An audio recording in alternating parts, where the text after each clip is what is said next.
Hey everyone, Judicial Watch President Tom Fitton here with our weekly update on social media. Thanks for joining us this week. We are live. Thank you as always. I hope you've been having a wonderful July. It's a little bit smoky here in Washington, D.C., not from all the lies and corruption, but from those wildfires caused by the socialist mismanagement up in Canada.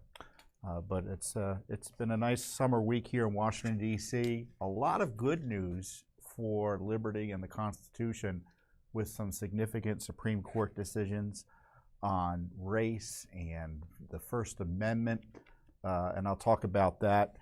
We have a new piece of litigation about this core Biden corruption issue. I want to talk to you about that related to an FBI cover-up to help Joe and Hunter.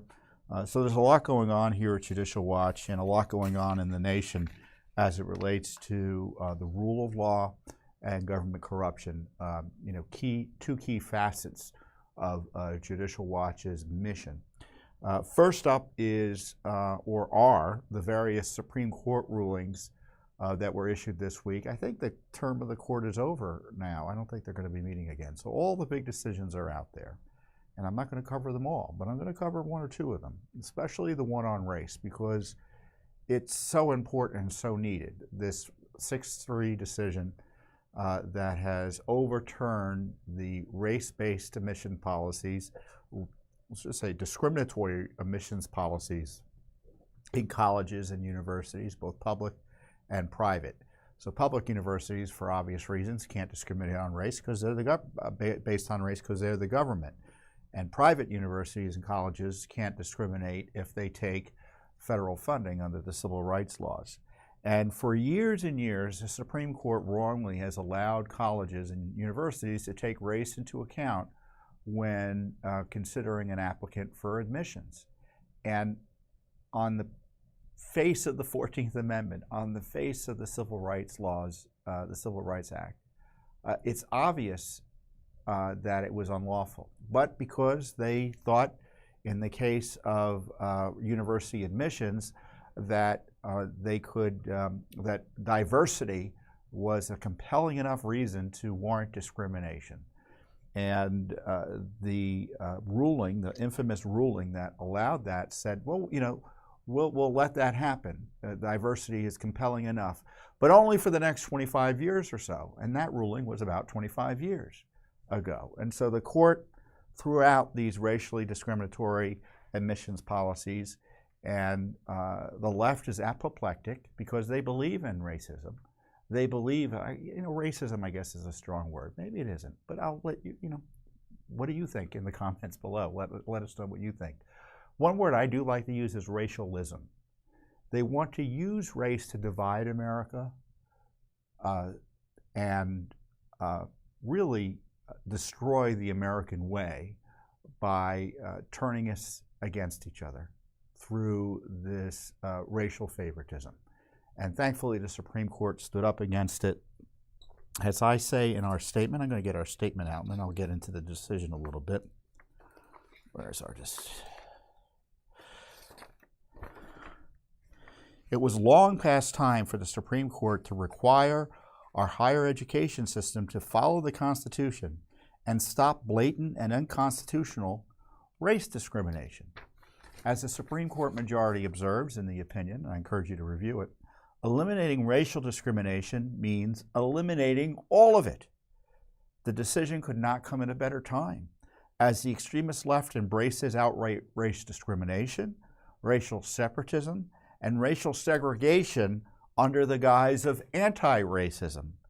And as Justice Thomas observed in his concurring opinion, and a concurring opinion is saying, look, I agree with what the majority says, but I want to add my 2 cents here specifically. The solution to our nation's racial problems cannot come from policies grounded in affirmative action or some other conception of equity.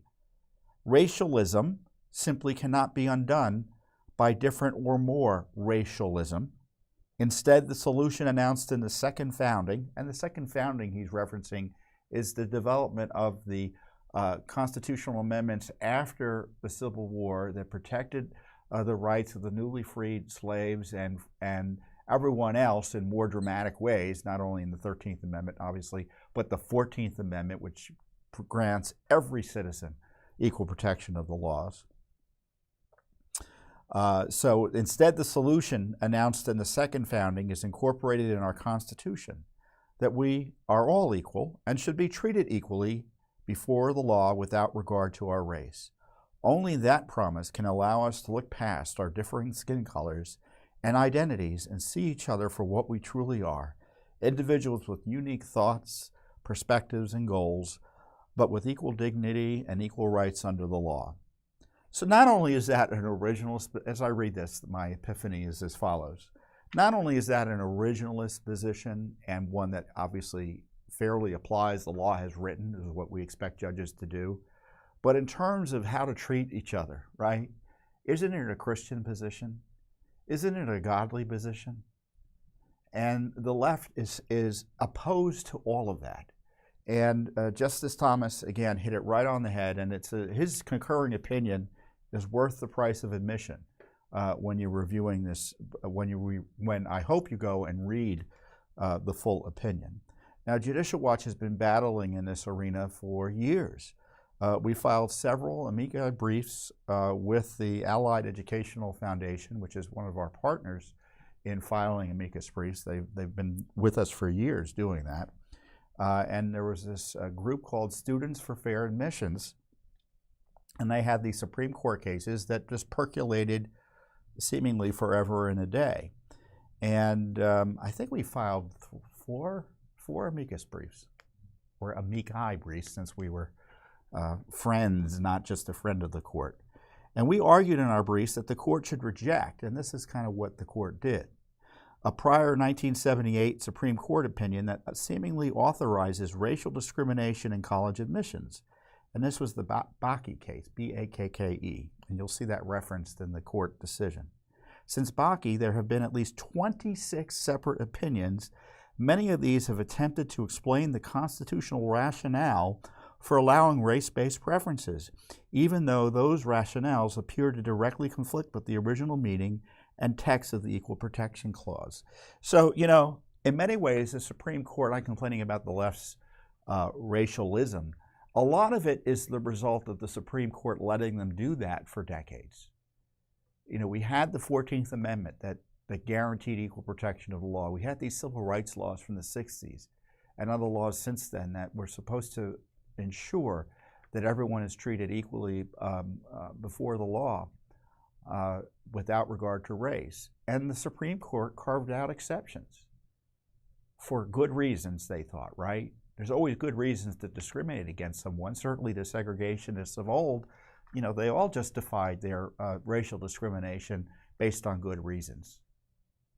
You know, but we don't allow race to be one of those reasons. We had a civil war in part over it, and the Constitution was explicit in that regard.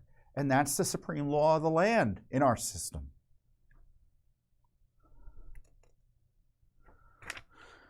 So thank you, Supreme Court, for cleaning up your mess. And we highlighted in our briefs how race-based discrimination and the resulting quota mentality is permeating government. So it's not just in racial admissions, these decisions, or in college admissions that these decisions infected our way of life. This racialism metastasized and spread throughout our culture and government. Vice President Kamala Harris, for instance, attacked equality and implicitly called for race-based quotas. And this is what she said. There's a big difference between equity and equality. Equality suggests everyone should get the same amount. The problem with that, not everyone's starting out from the same place. Equitable treatment means we all end up in the same place. Well, that's Marxism. That's Marxism. Referencing this and other Biden administration actions promoting racial favoritism, the brief noted, this is Judicial Watch and Allied Educational Foundation's brief, there is no constitutional guarantee that we all end up in the same place. The foregoing statements reveal a distorted view of the Equal Protection Clause of the 14th Amendment that would guarantee racially proportionate outcomes under the name of, quote, equity. not the equality of opportunity. The Equal Protection Clause is always guaranteed. These are more than their mere words or theories. Racial preferences have increasingly become incorporated in the real world, governmental decisions and policies. For example, the Department of Agriculture recently sought to use race as a basis for deciding who receives government loan forgiveness. In a similar vein, New York issued guidelines governing which COVID-19 patients were eligible to receive life-saving monoclonal antibodies and other therapeutics that were required. In a similar vein, New York issued guidelines governing which COVID-19 patients are eligible to receive life-saving monoclonal antibodies and therapeutics. And those guidelines required the patients to be a person of color or Hispanic ethnicity. So, in addition to these amicus cases, these amicus briefs that we filed that hopefully resulted, I think it's fairly to say, helped result in this great historic outcome, we've been pushing hard against this critical race theory, this racialism, in other circumstances and other cases. In January of 2022, the city of Asheville, North Carolina, settled a Judicial Watch federal civil rights lawsuit after agreeing to remove all racially discriminatory provisions in a city-funded scholarship program. Additionally, the city also agreed to remove racially discriminatory eligibility provisions in a related program that provides grants to educators. And they approved that settlement just last year in January, the full city council. And so we also have this challenge to a public teachers union contract in Minneapolis, which is brazenly racially discriminatory. It requires race discrimination in layoffs and hiring. I mean, this is a contagion, right? This critical race theory thinking, this idea that we should dole out benefits on the basis of race. Some people get benefits on the basis of race, and other people get punished on the basis of race. And that's not what America is about. America is about treating people as they are, human beings with equal rights under the law, no matter their race. And the left opposes that. And we have to be blunt about that. And they want to destroy the country by sowing racial division. I don't know how else to describe it. So this is the full decision here of the Supreme Court of the United States. There were two cases, one against Harvard, the other was against University of North Carolina. And the decision went down 6-3 more or less. I guess Justice Jackson recused herself from one of the cases, but substantively agreed with her colleagues, even though she disagreed, wasn't able to participate in one of the decisions. And it's well worth reading, and I'm going to talk about this case a little bit with more detail, but I encourage you to read the full thing. Supreme Court decisions, especially in areas like this, are accessible to folks who are literate. And if you're literate, you'll be able to read and understand this decision. I'm not a lawyer, but certainly there's nothing in here that a student of U.S. history and someone who's interested in these issues can't understand. And and what's great about looking at the decisions, you see, well, this justice is making an argument I don't agree with, but the outcome's okay. The argument could have been better. And then you see dissents where the dissents are just awful and laughable, and then sometimes you see dissents and decisions that explain why the whole court was wrong otherwise to rule the way they did.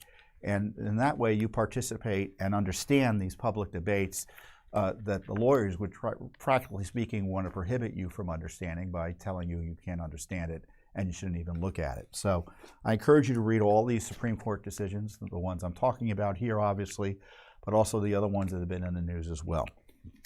Those are all accessible. And the big decision was written by Chief Justice Roberts, who had a good decision. I don't always agree with the Chief on a lot of cases, but he talks about all these decisions that the court has entered, the Supreme Court has entered, opinions the Supreme Court has issued, vindicating equal treatment under the law. And he says these decisions reflect the core purpose of the Equal Protection Clause of the 14th Amendment, doing away with all governmentally imposed discrimination based on race, We've recognized that repeatedly. The clear and central purpose of the 14th Amendment was to eliminate all official state sources of invidious racial discrimination in the states. The central purpose of the Equal Protection Clause of the 14th Amendment, he quotes another decision, is the prevention of official conduct discriminating on the basis of race. He quotes again, the historical fact is that the central purpose of the 14th Amendment was to eliminate racial discrimination. Eliminating racial discrimination means eliminating all of it. And the Equal Protection Clause, we have accordingly held, applies without regard to any differences of race, of color, or of nationality. It is universal in its application. For the guarantee of equal protection cannot mean one thing when applied to one individual and something else when applied to a person of another color. If both are not accorded the same protection, then it is not equal. Any exception to the Constitution's demand for equal protection must survive a daunting two-step examination known in our cases as strict scrutiny. Under that standard, we ask, first, whether the racial classification is used to further a compelling governmental interest. Second, if so, we ask whether the government's use of race is narrowly tailored, meaning necessary to achieve that interest. Outside the circumstances of these cases, our precedents have identified only two compelling interests that permit resort to race-based governmental action. One is remediating specific, identified instances of past discrimination that violated the Constitution or a statute. The second is avoiding imminent and serious risks to human safety in prisons, such as a race riot. Our acceptance of race-based state action has been rare for a reason. Distinctions between citizens solely because of their ancestry are by their very nature odious to a free people whose institutions are founded upon the doctrine of equality. That principle cannot be overridden except in the most extraordinary case. Who on earth would disagree with this? Who on earth would disagree with this? The left does. They reject this in total. They want race discrimination. They want race segregation. They want to treat you according to race first and your other God-given qualities second. It's pernicious, it's dangerous, and it's un-American. And it's anti-constitutional. And thankfully, the Supreme Court has finally gotten its act together and knocked back these racially discriminatory practices that they've allowed to take place with respect to college admissions. And I hope, fairly read and further applied, that this decision results in other race-based decision-making by businesses in hiring and loan-making and things like that, that they can't do it anymore because it's unconstitutional and illegal. So one of the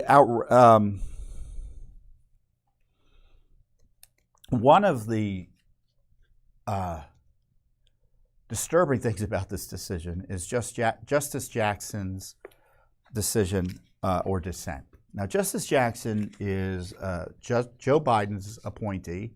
She was confirmed by the Senate. And Joe Biden, in nominating Justice Jackson, made it clear that he was only going to consider people based on race and sex, that he wasn't going to select anyone other than a black female. So Justice Jackson was for the first time, at least in modern era, I'm not aware of another president even saying this outright ever, was selected admittedly on the basis of discriminatory decision-making. So it was race and sex discrimination that resulted in her nomination. And she came up with some of the worst material in her dissent related to racialism that you'll ever see. It's some of the worst material. It's anti-American. I'm not going to give it the credit of reading it to you. You can go and read it. But it's critical race theory that neo-Marxist, repackaged Marxism to the max. It's anti-American. She talks about systemic racism. And, her solution and the solution of the left to racism is more racism, which is discrimination on the basis of race to solve the alleged issue of racial strife and discrimination. And I call out Justice Jackson because I want to use her awful decision as a way to highlight Justice Thomas's decision, which is, as someone noted, a tour de force and something that's worth reading and sharing with others. Because not only does he do a great job in educating about the development of the law as it relates to race, he calls out Justice Jackson in a dramatic fashion. Then I'm going to share with you at least part of what he had to say about what Justice Jackson was up to. And Justice Jackson's not alone. I mean, you have Joe Biden and all of the left and attacking the court because it refused to back down from their prior intimidation of the court on this issue. Now, all these attacks on Supreme Court justices on ethics and such, that's all designed to try to get them to not do the right thing when it comes to their decision making and to intimidate them away from doing it. And in this case, it didn't work, thankfully. According to, and this, I'm going to read a few sections here. There's a lot I'd like to read, but I don't think I can read it all. According to Justice Jackson's race-infused worldview, this is Justice Thomas. Accordingly, Justice Jackson's race-infused worldview falls flat at each step. Individuals are the sum of their unique experiences, challenges, and accomplishments. What matters is not the barriers they face, but how they chose to confront them. And their race is not to blame for everything, good or bad, that happens in their lives. A contrary, myopic worldview based on individual skin color to the total exclusion of their personal choices is nothing short of racial determinism. Determinism, right? Justice Jackson then builds from her faulty premise to call for action, arguing that the court should defer to experts and allow institutions to discriminate on the basis of race. Make no mistake, her dissent is not a vanguard of the innocent and helpless. It is instead a call to empower privileged elites who will tell us what is required to level the playing field among case and classifications that they alone can divine. Then, after siloing us all in racial castes, I guess, and pitting those castes against each other, the dissent somehow believes that we will be able at some undefined point to march forward together into some utopian vision. Social movements that invoke these sorts of rallying cries historically have ended disastrously. Unsurprisingly, this tried and failed system defies both law and reason. Start with the obvious. If social reorganization in the name of equality may be justified by the mere fact of statistical disparities among racial groups, then that reorganization must continue till those disparities are fully eliminated, regardless of the reasons for the disparities and the costs of their elimination. If blacks fail to test at higher rates than their white counterparts, regardless of whether the reason for the disparity has anything at all to do with race, the only solution will be race-focused measures. If those measures were to result in blacks failing at yet higher rates, the only solution would be to double down. In fact, there would seem to be no logical limit to what the government may do to level the racial playing field. Outright wealth transfers, quota systems, and racial preferences would all seem permissible. In such a system, it would not matter how many innocents suffer race-based injuries. All that would matter is reaching the race-based goal. It's good stuff, isn't it? And how brilliant is Justice Thomas to highlight the totalitarianism behind this racial approach. So when I talk about critical race theory and Justice Jackson's theories here and the support she has from these leftists on the outside, their goal isn't to eliminate racial classifications. Their goal is to continue them to allow wealth transfer, the government reorganization of our entire society, Marxist revolutionary attacks on our right to govern ourselves. This is what they plan to do, and this is what we have to stop them from doing. Excuse me, my phone was ringing there. So I encourage you to read this full discussion. We have a a link to it below, or at least we're going to put one below. And there were some other great decisions this week as well. The Supreme Court rejected the Biden administration's, Joe Biden's effort to increase his ability to govern without accountability, and contrary to the constitutional limits on him, by rejecting his effort to forgive the debt of student loan recipients. It was something, I think he wanted to spend upwards of $500 billion without congressional authorization. And the 6-3 majority in the Supreme Court said, no, that's a bridge too far. You're not allowed to do that. Under the law, you can make modest changes to the way the program is administered. You can waive a few issues that are immaterial to the basic functioning of the loan program, but you just can't forgive debt wholesale without congressional authorization.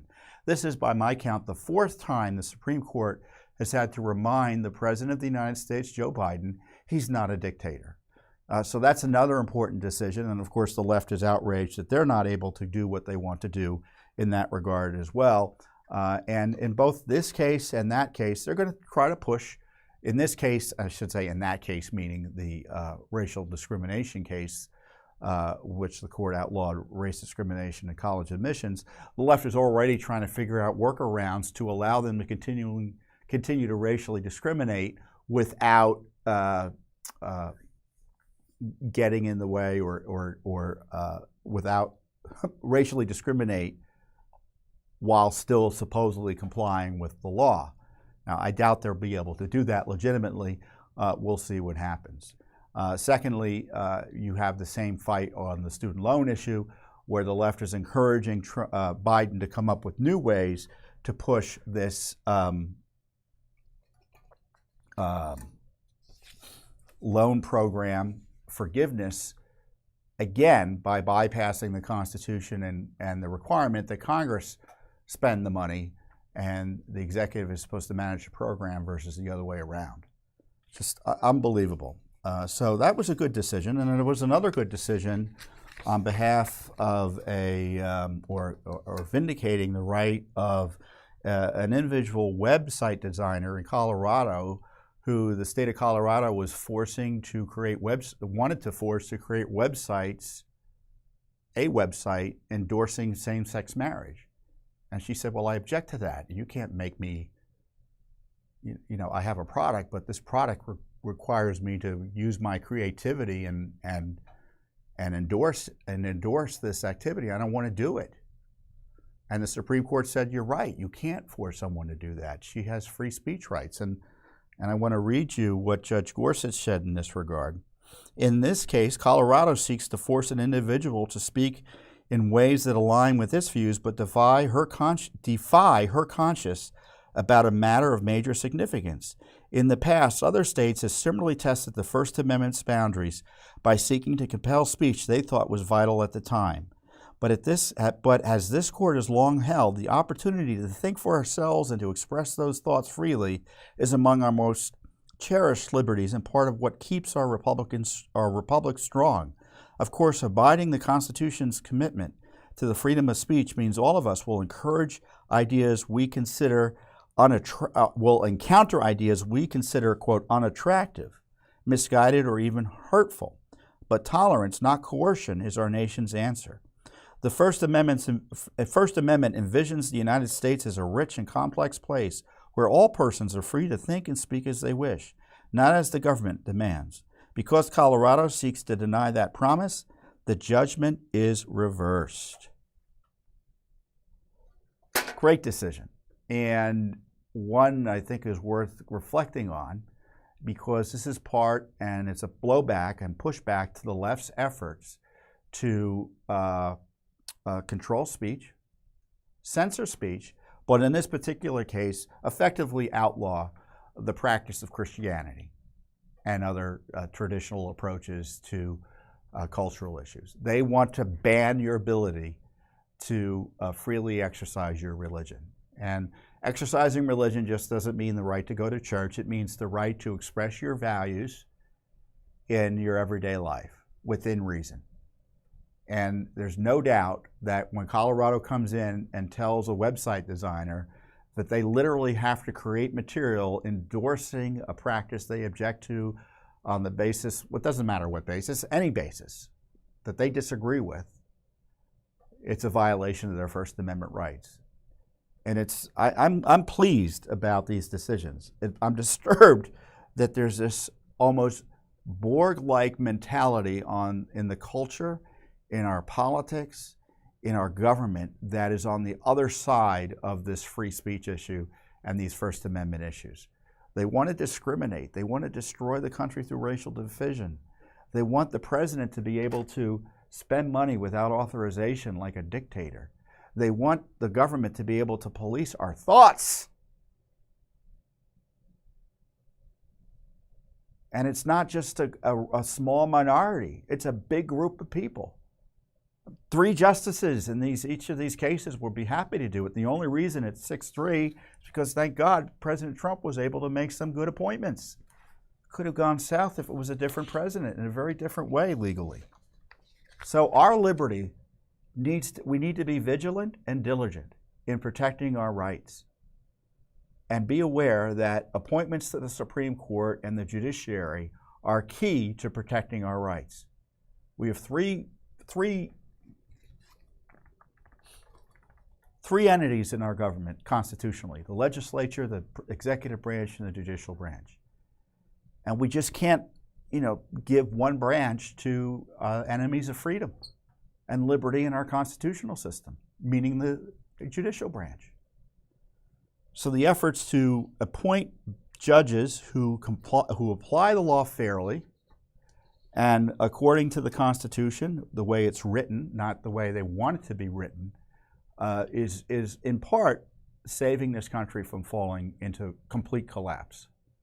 It may not ultimately prevent it, but right now it's certainly doing its best. It's at least on the right side of a lot of these issues that's protecting the country. So that's some great news. Now, speaking of Joe Biden, we've got this continuing corruption with Joe Biden. This scandal continues to get worse and worse, especially with this FBI document and the information, the FBI document that has a source, a credible source according to the FBI, that Joe was involved in an international bribery scheme with her son as it relates to Burisma in Ukraine, that there are tapes of conversations that would be terrible for the Bidens if they somehow got out, but supposedly they were taken and exist or existed, and that there was coercion behind this corrupt scheme. Now, the FBI has had this document, been hiding it from the American people for years, tried to bury it even in its internal operations to make sure that those who had an ability to act on it didn't know about it. So there was obstruction and corruption to protect Joe from being pursued on these issues by hiding this document. Congress got word of it through a whistleblower, and they're still being denied full access to it to let the public decide what to make of it all. And as we highlighted a few weeks ago, that we were supposed to have a contempt against resolution against Wray, the FBI director, because he was refusing to comply with a subpoena. Well, as far as I can tell, he still hasn't complied with the subpoena. We still don't have access to the full document, and there's still been no contempt resolution. So what are the Republicans doing? And this is why I love Judicial Watch, because Judicial Watch, again, steps up, comes to the rescue, and we just filed a FOIA lawsuit for this key FBI document that provides significant and powerful evidence of unprecedented corruption by a sitting president. And we filed this FOIA lawsuit against the Department of Justice. Now, the FBI is part of the Department of Justice, so to get the FBI document, we sued DOJ. And as we say, it describes an alleged criminal scheme involving then Vice President Biden and a foreign national relating to the exchange of money for policy decisions. The FOIA request also asks communications about the document. So we want the document, we want the back and forth about the document. And this is what we asked for directly. The unclassified, so it's never been classified. The unclassified FD 1023 confidential human source reporting document described in the May 3rd, 2023 letter from Senator Grassley and Representative Comer to Attorney General Garland and the FBI Director. All records of communications between the Attorney General and any other official or employee of the any branch, department, agency, or office of the federal government regarding the letter and or the document described therein, the FD 1023.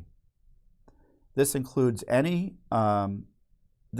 but is not limited to any such communications between the Attorney General and any other official or employee of the Department of Justice.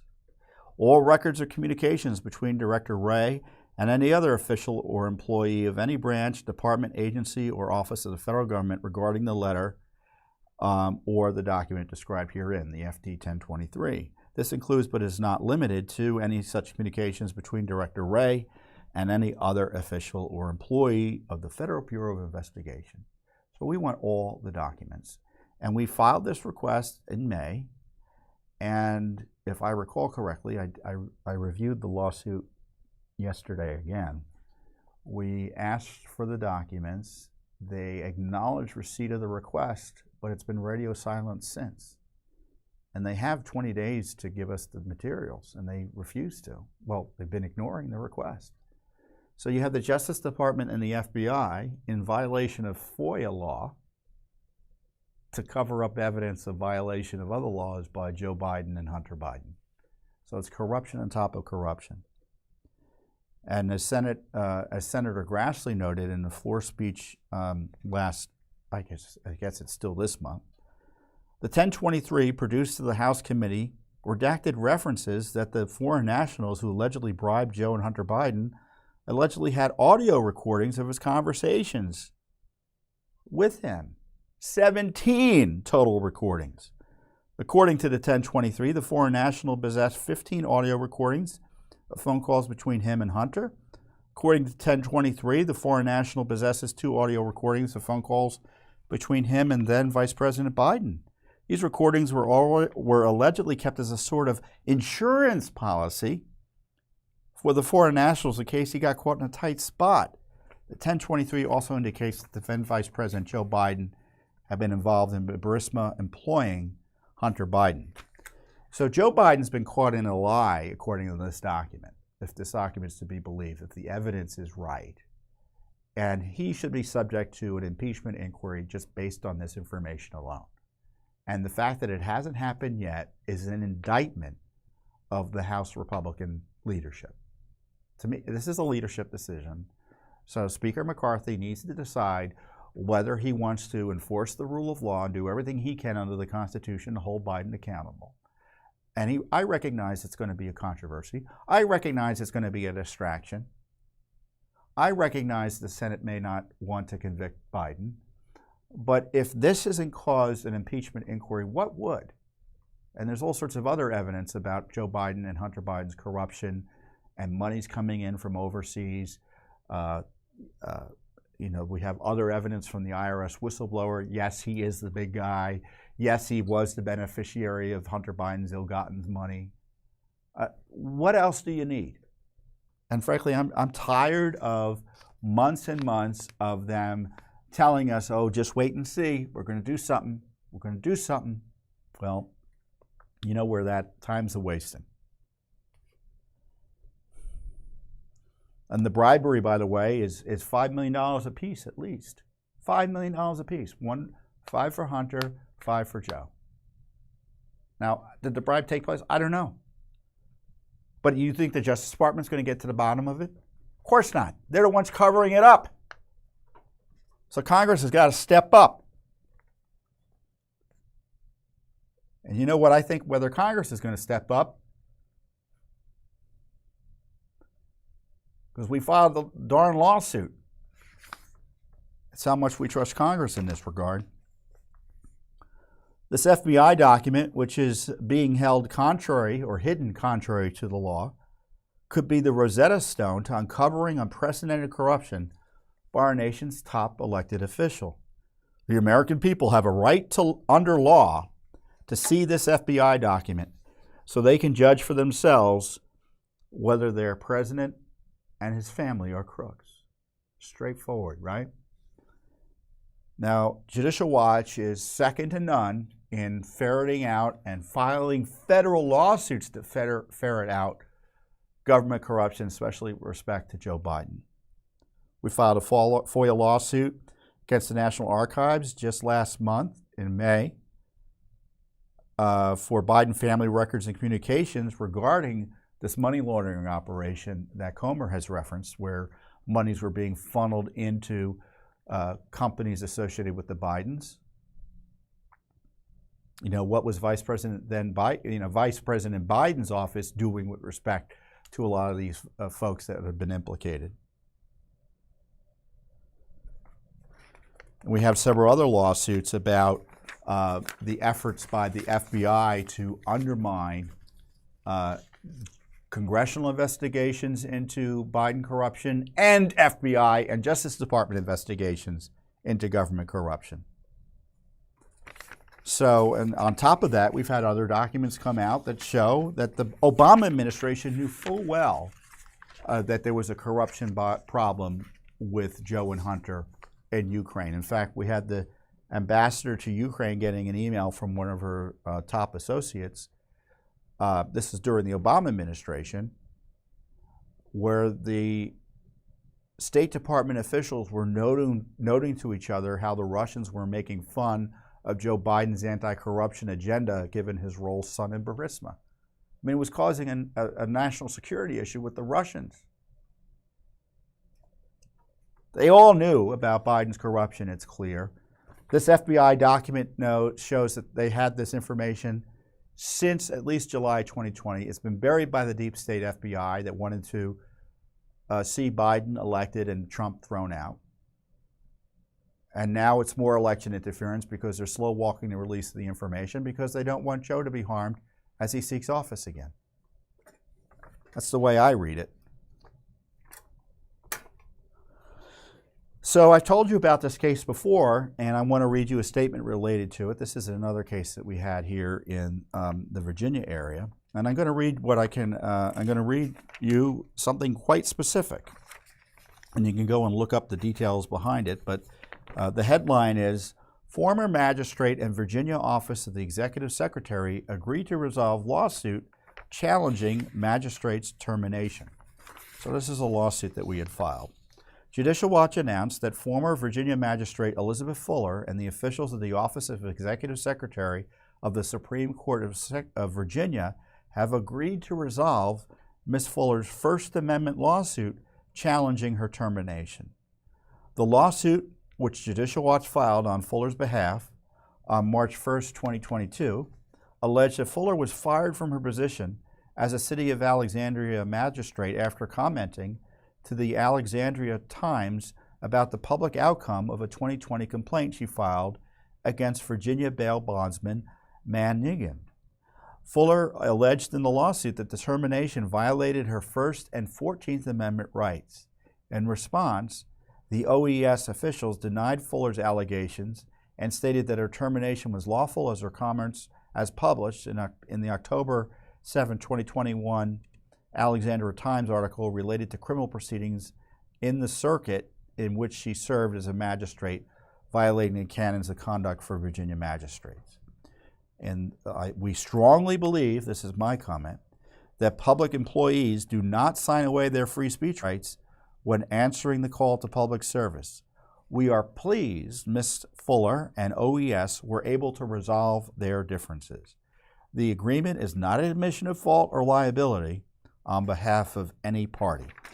So there you have it. There's your update. So what is everyone excited about in the rest of America? It's Independence Day is coming up. It's a great time of year. I love it. It's one of the few times I shouldn't say one of the few times. I kind of like being in Washington for various reasons, mainly because it's where my work and family is, But Washington, you're always, July 4th, you have all these reminders of the founders here in Washington. So it's nice in that regard. And one of the nice things we do on Independence Day, or something that we do every year, most recently here on the update, is to read the Declaration of Independence to celebrate Independence Day. And it's something well worth reading and reconsidering every year, if not more than once a year, as we consider the commitment and lives lost in the founding of our country for this, as Lincoln said, this new birth of freedom. I'm going to read you the Declaration of Independence. In Congress, July 4th, 1776, the unanimous declaration of the 13 United States of America.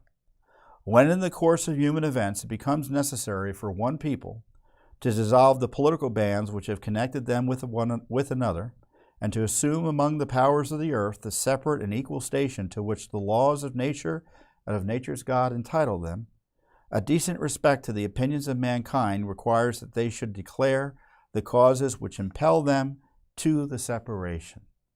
We hold these truths to be self-evident, that all men are created equal, that they are endowed by their Creator with certain unalienable rights, that among these are life, liberty, and the pursuit of happiness, that to secure these rights, governments are instituted among men, deriving their just powers from the consent of the governed, that whenever any form of government becomes destructive of these ends, it is the right of the people to alter or abolish it, and to institute new government, laying its foundation on such principles and organizing its powers in such form as to them shall seem most likely to affect their safety and happiness. Prudence, indeed, will dictate that the governments long established should not be changed for light and transient causes, and accordingly all experience has shown that mankind are more disposed to suffer while evils are sufferable than to right themselves by abolishing the forms to which they are accustomed. But when a long train of abuses and usurpations, pursuing invariably the same object, evinces a design to reduce them under absolute despotism, it is their right, it is their duty to throw off such government and to provide new guards for their future security. Such has been the patient sufferance of these colonies, and such is now the necessity which constrains them to alter their former systems of government. The history of the present King of Great Britain is a history of repeated injuries and usurpations, all having in direct object the establishment of an absolute tyranny over these states. To prove this, let facts be submitted to a candid world.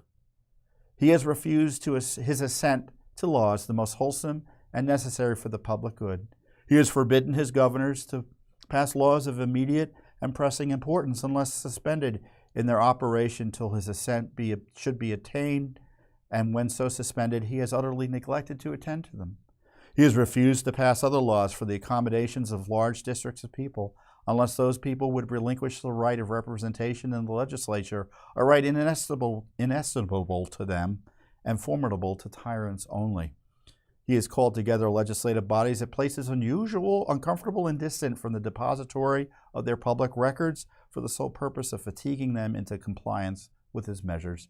He has dissolved representative houses repeatedly for opposing with manly firmness his invasions on the rights of people. He has refused for a long time after such dissolutions to cause others to be elected, whereby the legislative powers incapable of annihilation should have returned to the people at large for their exercise, the state remaining in the meantime exposed to all the dangers of invasion from without and convulsions within. He has endeavored to prevent the population of these states for that purpose, obstructing the laws for naturalization of foreigners, refusing to pass others to encourage their migrations hither, and raising the conditions of new appropriations of lands. He has obstructed the administration of justice by refusing his assent to laws for establishing judicial powers. He has made judges dependent on his will alone for the tenure of their offices and the amount and payment of their salaries. He has erected a multitude of new offices and sent hither swarms of officers to harass our people and eat out their substance. He has kept among us in times of peace standing armies without the consent of our legislatures. He is affected to render the military independent of and superior to the civil power. He has combined with others to subject us to jurisdiction to a jurisdiction foreign to our Constitution and unacknowledged by our laws, given his assent to their acts of pretended legislation, for quartering large bodies of armed troops among us, for protecting them by mock trial from punishment for any murders which they should commit on the inhabitants of these states, for cutting off our trade with all parts of the world, for imposing taxes on us without our consent, for depriving us in many cases of the benefits of trial by jury, for transporting us beyond the seas to be tried for pretended offenses, for abolishing the free system of English laws in a neighboring province, establishing therein arbitrary government, and enlarging it as its boundaries so as to render it at once an example and fit instrument for introducing the same absolute rule in these colonies, for taking away our charters, abolishing our most valuable laws, and altering fundamentally the forms of our governments, for suspending our own legislatures and declaring themselves invested with power to legislate for us in all cases whatsoever. He has abdicated government here by declaring us out of his protection and waging war against us. He has plundered our seas, ravaged our coasts, burnt our towns, and destroyed the lives of our people. He is at this time transporting large armies of foreign mercenaries to complete the works of death, desolation, and tyranny, already begun with circumstances of cruelty and perfidy scarcely paralleled in the most barbarous ages and totally unworthy the head of a civilized nation. He has constrained our fellow citizens taken captive on the high seas to bear arms against their country, to become the executioners of their friends and brethren, or to fall themselves by their hands. He has excited domestic insurrections amongst us and has endeavored to bring on the inhabitants of our frontiers, the merciless Indian savages, whose known rule of warfare is an undistinguished destruction of all ages, sexes, and conditions. In every stage of these oppressions, we have petitioned for redress in the most humble terms. Our repeated petitions have been answered only by repeated injury. A prince whose character is thus marked by every act which may define a tyrant is unfit to be a ruler of a free people. Nor have we been wanting in attentions to our British brethren. We have warned them from time to time of attempts by their legislature to extend an unwarranted jurisdiction over us. We've reminded them of the circumstances of our immigration and settlement here. We've appealed to their native justice and magnanimity, but we have conjured them by the ties of our common kindred to disavow these usurpations, which inevitably interrupt our connections and correspondence. They too have been deaf to the voice of justice and of consanguinity. We must therefore acquiesce to the necessity which denounces our separation and hold them as we hold the rest of mankind, enemies in war and peace friends. We therefore, the representatives of the United States of America, in General Congress assembled, appealing to the Supreme Judge of the world for the rectitude and of our intentions, do in the name and by the authority of the good people of these colonies, solemnly publish and declare that these united colonies are and of right ought to be free and independent states, that they are absolved from all allegiance to the British crown, and that all political connection between them and the state of Great Britain is and ought to be totally dissolved, and that as free and independent states they have full power to levy war, conclude peace, contract alliances, establish commerce, and to do all other acts and things which independent states may of right do. And for the support of this declaration, with a firm reliance on the protection of divine providence, we mutually pledge to each other our lives, our fortunes, and our sacred honor. And below is assigned the signers of the declaration: Button Gwinnett, Lyman Hall, George Walton, William Hooper, Joseph Hughes, John Penn, Edward Rutledge, Thomas Hayward Jr., Thomas Lynch Jr., Arthur Middleton, John Hancock, Samuel Chase, William Paca, Thomas Stone, Charles Carroll of Carrollton, Maryland, Virginia George Wythe, Richard Henry Lee, Thomas Jefferson, Benjamin Harrison, Thomas Nelson Jr., Francis Lightfoot Lee, Carter Braxton, Robert Morris, Benjamin Rush, Benjamin Franklin, John Morton, George Clymer, James Smith, George Taylor, James Wilson, George Ross, Caesar Rodney, George Reed, Thomas McKean, William Floyd, Philip Livingston, Francis Lewis, Lewis Morris, Richard Stockton, John Witherspoon, Francis Hopkinson, John Hart, Abraham Clark, Josiah Bartlett, William Whipple, Samuel Adams, John Adams, Robert Treat Payne, Elbridge Gerry, Stephen Hopkins, William Ellery, Roger Sherman, Samuel Huntington, William Williams, Oliver Wolcott, and Matthew Thornton. Those are our founding fathers, quite literally. What a document, huh? I got goosebumps reading it. God bless America. God bless you. I wish you all the best from all of us here at Judicial Watch for a safe and blessed Independence Day. God protect you and God protect this fine nation. I'll see you here next time on the Judicial Watch Weekly Update. Thanks for watching. Don't forget to hit that subscribe button and like our video down below.